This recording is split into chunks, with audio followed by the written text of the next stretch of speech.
Good morning Bharat. आप देख रहे हो लैंड भारत।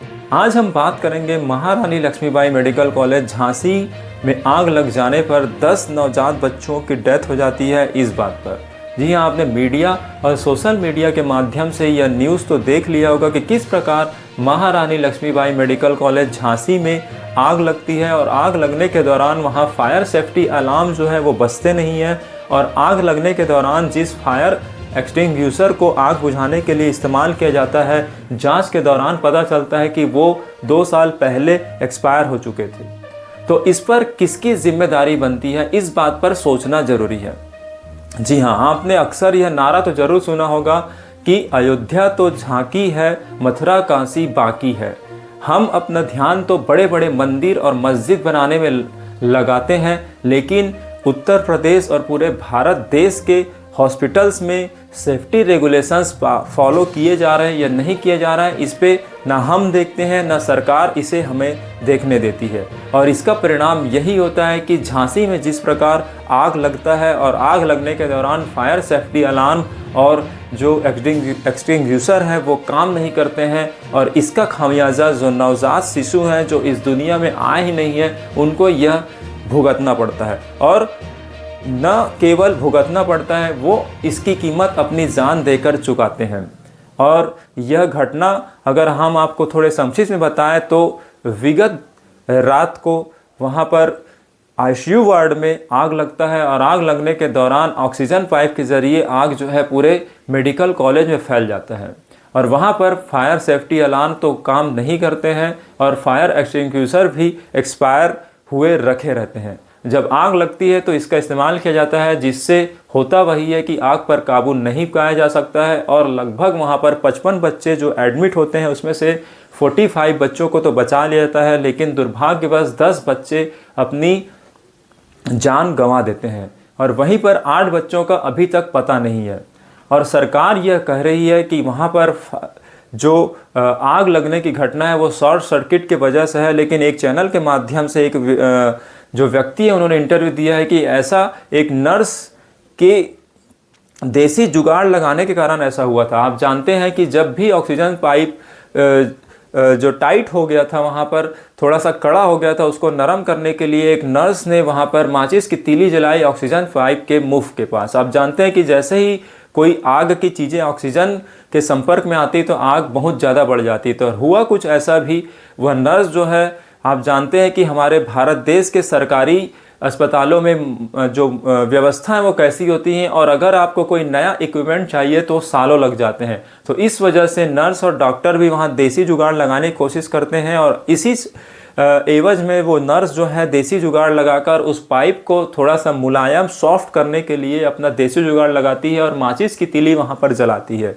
लेकिन वह तीली जो है 10 बच्चों की जान ले लेती है, और इस तीली से आग जो है पूरे आईसीयू वार्ड में लग जाती है। और जैसे ही आग लगती है वहाँ पर लाइट चली जाती है, तो लोगों को कुछ समझ नहीं आता है, अपने अपने बच्चों को लोग बचा करके भागते हैं, लेकिन दुर्भाग्यवश 10 बच्चों की मौत हो जाती है।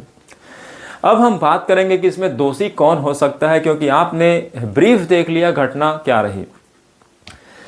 तो यहाँ पर सरकार की डायरेक्ट जिम्मेदारी बनती है, क्योंकि सरकार मंदिर मस्जिद बनाने पर तो ज़्यादा जोर देती है, लेकिन वहाँ पर 10 साल के कार्यकाल होने जा रहे हैं। लेकिन उसके बाद आप देख सकते हैं कि अगर आप हॉस्पिटल्स में इस तरह के छोटे छोटे काम नहीं करवा पाए और बड़े बड़े मंदिर बनाने का दावा करते हैं, तो आप देख सकते हैं कि कहीं ना कहीं भगवान के नाम का गलत इस्तेमाल करके आपको गुमराह किया जा रहा है। क्योंकि भगवान अपना मंदिर खुद नहीं बनवाते थे, वह चाहते थे कि लोगों के लिए जो मंदिर बने हुए हैं, अस्पताल जो एक प्रकार का मंदिर ही बोला जा सकता है, जो हमें जीवन दान देता है, वहाँ पर आप देख सकते हैं कि जो वास्तव में कलयुग का मंदिर है, चाहे वो एजुकेशन का मंदिर हो, स्कूल्स हो या फिर हॉस्पिटल हो, यह वास्तव में मंदिर के लायक है और वैसा काम कर रहे हैं। तो सबसे पहले मंदिर बनाने से पहले हमें स्कूल्स पर ध्यान देना चाहिए और हॉस्पिटल्स पर ध्यान देना चाहिए, जो कि सरकार का काम है। लेकिन इस बार फिर पुराने घटनाओं की तरह सरकार इस बार फिर से 5-5 लाख रुपए का मुआवजे देकर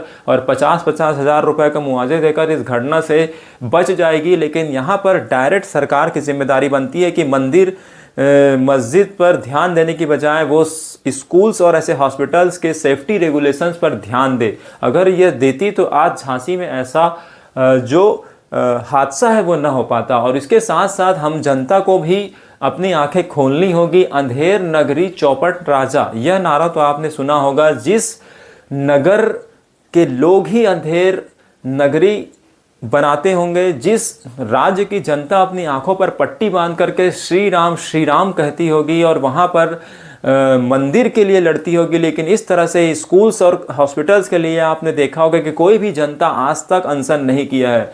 तो कहीं ना कहीं हमने अपनी आंखों पर पट्टी बांध रखी, इसी का फ़ायदा जो है सरकार उठाती है और वो मंदिर तो बना लेती है, लेकिन हॉस्पिटल्स में इस तरह से छोटे छोटे सेफ्टी रेगुलेशंस का पालन नहीं कर पाती है। तो सरकार अपनी जिम्मेदारी पूरी करे ना करे, क्योंकि सरकार को चुनने वाले आप हैं, तो आपको अपनी आंखें खोलना होगा। और अयोध्या तो अभी झांकी है, मथुरा काशी बाकी है, ऐसे नारों से बाहर निकलते हुए उससे पहले मंदिर और मस्जिद बनाने से पहले जो अभी के मंदिर और मस्जिद का काम कर रहे हैं, जो स्कूल्स हैं और जो हॉस्पिटल्स हैं, उसमें सेफ्टी रेगुलेशंस है या नहीं, यह चेक करने के लिए दबाव डालना होगा। और ऐसी सरकार को चुनना होगा जो मंदिर मस्जिद पर हमें ना उलझाएं और स्कूल्स और हॉस्पिटल्स पर अच्छा काम करने पर ध्यान दे। तब जाकर के यह भारत हमारा एक आज़ाद भारत और विश्व गुरु बन सकता है। तो अगर आपको वीडियो अच्छी लगी होगी तो आप ज़रूर अपने कमेंट वीडियो के नीचे शेयर करें। केवल मंदिर मस्जिद पर ध्यान देने से नहीं, भगवान इन जो नवजात बच्चे जिनकी डेथ हुई है उनको बचाने के लिए आगे अगर कदम उठाते हैं तो उनसे खुश होंगे, न केवल उनके लिए बड़े बड़े मंदिर मस्जिद बनाने से। तो हमारे देश के बाबाओं से भी हमारी अपील रहेगी कि आप केवल नाम जपने मात्र पर अपना ध्यान ना फोकस करवाएं पूरे जनता का। उनको यह बताएं कि केवल नाम जपने से नहीं, नाम जपने के साथ साथ भगवान का काम करने से भगवान खुश होते हैं। तो हम सबको मिल करके हमारी जनता को सच बात समझाना होगा और जनता तब सही सरकार चुनेगी, तब जा कर के हम इस 10 नवजात बच्चे जिनकी जाने गई हैं ऐसे आने वाले समय में ऐसी घटनाओं को रोक पाएंगे। तो वीडियो अच्छी लगी तो आप कमेंट ज़रूर कीजिए और देखते रहिए लैन भारत। Thank you.